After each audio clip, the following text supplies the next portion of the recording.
అందరికీ నమస్కారం. జై శ్రీమన్నారాయణ. నేను మీ ఐకాన్ ఆస్ట్రాలజర్ గట్టుపల్లి సురేష్ బాబు. నేను వాస్తు పండితుడిని, అలానే న్యూమరాలజీ, ఆస్ట్రాలజీ ఇలా మనము 13 రకాలైనటువంటి రెమెడీస్ నేను ఇవ్వటం జరుగుతూ ఉంటుంది.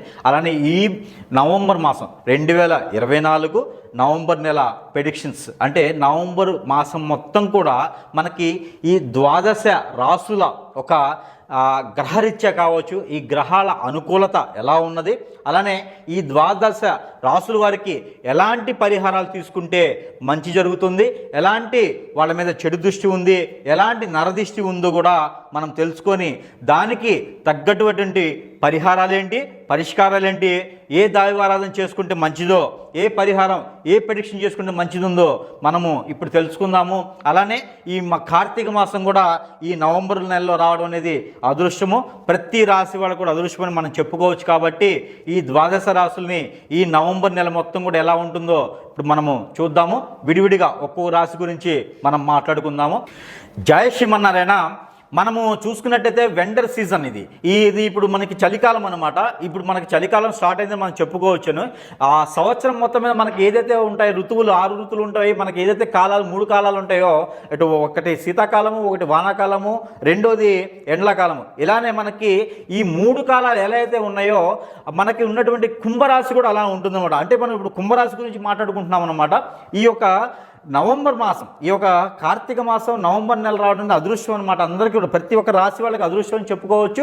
అందులోనూ కుంభరాశి వాళ్ళకి ఇంకొంచెం అదృష్టం అని చెప్పుకోవచ్చు. ఎప్పటి నుంచో శని భగవానుడి యొక్క కృప వల్ల అందరూ శని యొక్క దశ నడుస్తుంది కాబట్టి అందరికీ 1, 2, 3, 4 అన్నిసార్లు మీరు ముందుకు అడుగు వేసినా వెనక్కి వెళ్తూ ఉన్నారు. ఇప్పటివరకు కూడా శని భగవానుడు కుంభరాశికి మంచి చేస్తాడు. మీరేమి గాబర పడకండి, టెన్షన్ పడకండి. అలానే మనం చూసుకున్నట్టయితే కనుక ధనిష్ట, శతభిష, పూర్వభద్ర, ఈ ధనిష్ట, శతభిష, పూర్వభద్ర 3 నక్షత్రాలు మనకి కుంభరాశిలో ఉంటాయి అన్నమాట. అలానే ఈ కుంభరాశిలో శని ఉండటం జరుగుతూ ఉంది. అలానే 2వ ఇంట్లో రాహువు, అలానే 4వ ఇంట్లో గురువు, 6వ ఇంట్లో కుజుడు, అలానే మనం చూసినట్టయితే 10వ ఇంట్లో శుక్రుడు ఉన్నాడు. దీని ప్రకారంగా ప్రెడిక్షన్ మనం చూసుకున్నట్టయితే కనుక ఎలా ఉన్నది అంటే, వర్షం పడ్డప్పుడు ఎండ వచ్చినప్పుడు ఎలా ఉంటుందో, ఎండ కాస్తున్నప్పుడు వర్షం పడ్డప్పుడు ఎలా ఉంటుందో అలా ఉంటుంది. అంటే మనము వేడి వేడి కాఫీని తీసుకొచ్చుకుంటే అది మనం 10 నిమిషాల తర్వాత కూల్ కాఫీ అయిపోతుంది. అంటే వీళ్ళ ఫలితాలు ఎలా ఉంటుంటే కాఫీ దొరుకుతుంది కానీ వేడిగా దొరకదు. అలానే మనకి వర్షంలో తడవాలనుకుంటే ఎండ కూడా ఉంటుంది. అంటే బాగా ఎండ ఉందనుకున్నప్పుడు వర్షం వస్తుంది. అంటే ఫలితాలు కూడా ఎలా ఉన్నాయంటే మిశ్రమ ఫలితాలు ఉన్నాయి కుంభరాశి వాళ్ళకి. ఈ యొక్క నవంబర్ మాసంలో కుంభరాశి వాళ్ళకి మిశ్రమ ఫలితాలు ఉన్నాయన్నమాట. అంటే వీళ్ళు ఏదైనా పని కానివ్వండి, డబ్బు విషయంలో కానివ్వండి, ఏదైనా మనీ సర్క్యులేషన్ వ్యాపారాలు కానివ్వండి, ఆన్లైన్ బిజినెసెస్ కానివ్వండి, ఎక్కువగా లాభాలు నష్టాలు 2 చవి చూస్తాయన్నమాట. మీరు నష్టం వచ్చిందని దిగులు పడకండి, లాభం పొందారని ఎక్కువగా మీరు ఎగ్జైట్ అవ్వకండి. ఎందుకంటే మిశ్రమ ఫలితాలు కనిపిస్తున్నాయి కాబట్టి మీరు ఈ మాసం మొత్తం కూడా మిశ్రమ ఫలితాలతో ఉంటారు కాబట్టి మరింత మంచి ఫలితాలు రావడానికి మన చివరిలో రెమెడీస్ చెప్పుకుంటాము.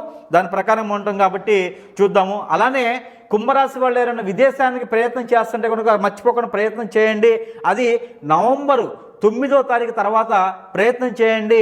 మీకు ఖచ్చితంగా ఇంటర్వ్యూలో పాస్ అయ్యి మీకు వీసా వచ్చేటువంటి అవకాశం కనిపిస్తుంది. కానీ ఓన్లీ ఆ వీసా ఎడ్యుకేషన్ పర్పస్ అయితే మాత్రమే ప్రయత్నం చేయండి. వేరే రకంగా అయితే వీసా ప్రయత్నం చేయకండి. ఎడ్యుకేషన్ సంబంధించి అయితే మాత్రమే మీకు ఫలిస్తుందన్నమాట.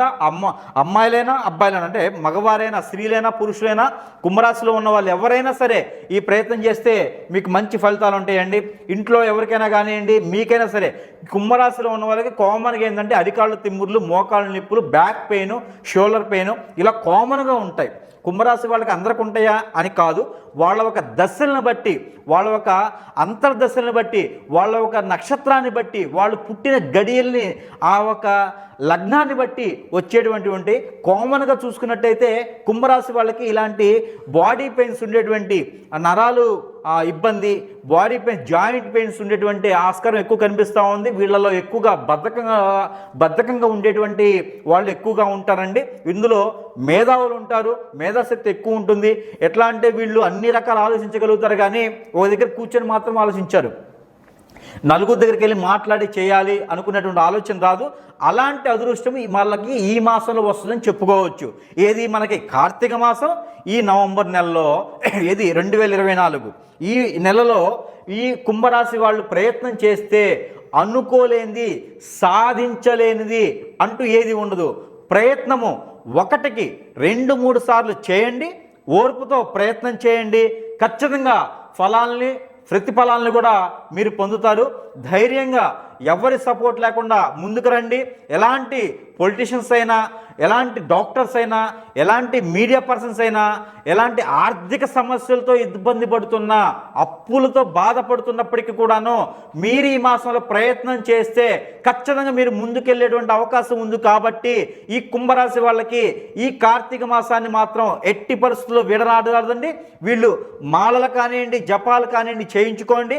ఏదైనా స్వామివారి మాలేసుకున్నా కూడా మీకు మంచి ఫలితాలు ఉండేసి, మీ పర్సనల్ హరస్కోప్లో ఉన్నటువంటి గ్రహరీత్యా దోషాలు ఏమైనా ఉంటే కూడా ఈ మాసం మీకు తొలగిపోయేది ఉంది. కాబట్టి ప్రతిరోజు కూడా మీరు దైవారాధన చేయండి, మీకు మంచి ఫలితాలు ఉంటాయండి. ప్రతి ఒక్కరు అన్నీ మనం మాట్లాడుకోలేం కాబట్టి మీడియాలో అన్నీ మనం అంటే మనకున్న టైంలో మనం అన్నీ మాట్లాడుకోలేం కాబట్టి కొంతవరకు నేను చెప్పగలుగుతున్నాను మీకు. అలానే విద్యకు సంబంధించి కానీ, ఏదైనా విదేశానికి సంబంధించింది కానీ, లేకపోతే ఇంకేమైనా ప్రయత్నాలు చేస్తుండేటువంటి వాళ్ళు ఎవరైతే ఉన్నారో వీళ్ళందరూ కూడా దైవారాధన చేయండి, శివ ఆరాధన చేయండి, శివుని పార్వతీవులక ఆరాధన చేయండి. సాయం సంధ్య వేళల్లో శివాలయంలో అభిషేకం చేసిన, సాయం సంధ్య వేళలో శివాలయంలో 11 ప్రదక్షిణాలు చేసినా కూడా వాళ్ళకి గ్రహరీత్యా ఉన్నటువంటి దోషాలన్నీ కూడా తొలగిపోతాయని నేను మనస్ఫూర్తిగా నమ్ముతున్నాను. తప్పకుండా ఆచరించండి. మీరందరూ కూడా సుఖాల నుంచి, దుఃఖాల నుంచి సుఖాలకు రావాలని నేను కోరుకుంటున్నాను. మీరందరూ కూడా ఈ చిన్న రెమెడీస్ చేసేసేయండి. అట్లానే మనము ఈ మాసం మొత్తం కూడా ఈ యొక్క కుంభరాశి వాళ్ళు చేయాల్సినటువంటి పరిహారాలు కానివ్వండి, ప్రెడిక్షన్స్గా రెమెడీస్ కానివ్వండి చెప్తున్నాను.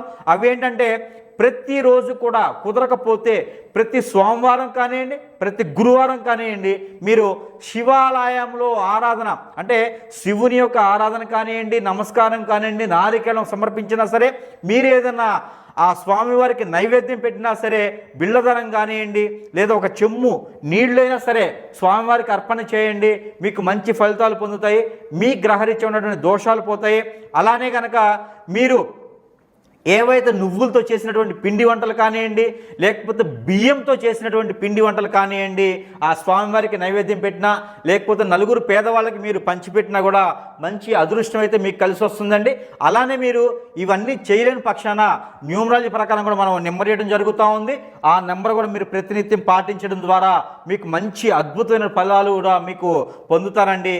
ఆ నెంబర్ వచ్చేసి 881247 881247 అనే నెంబర్ని మీరు ప్రతి నిత్యము కూడా 888 సార్లు కనుక మీరు పఠించినట్లయితే కనుక మీకున్నటువంటి రున్మతులు పోయేసి అద్భుతమైనటువంటి ప్రతిఫలాలు మీరు పొందేదానికి అదృష్టం ఉంది. కాబట్టి మీరు జర్నీలో అయినా, ఎక్కడ కూర్చున్నా, ఎలాంటి పరిస్థితుల్లో ఉన్నప్పటికీ కూడా నిద్ర లేవగానైనా, పడుకోపోయేటప్పుడైనా సరే నేను ఇచ్చినటువంటి నెంబర్ని మీరు జపం చేసినట్టయితే కనుక ఆర్థికంగా వెనకబడినటువంటి పర్సన్స్ ఎవరైతే ఉన్నారో ఈ కుంభరాశిలో వాళ్ళకి అత్యున్నతమైనటువంటి అవకాశాలు వచ్చి డబ్బు కూడా మంచిగా వస్తుందని నేను నమ్ముతూ ఉన్నాను. మీరు చిన్న రెమెడీస్ చేసేయండి. అందరూ కూడా సుఖంగా ఉండండి. కుంభరాశి వాళ్ళే కదా, అన్ని రాశుల వాళ్ళు సుఖంగా ఉండాలి, అందులో కుంభరాశి వాళ్ళు కూడా ఉండాలి. జై శ్రీమన్నారాయణ.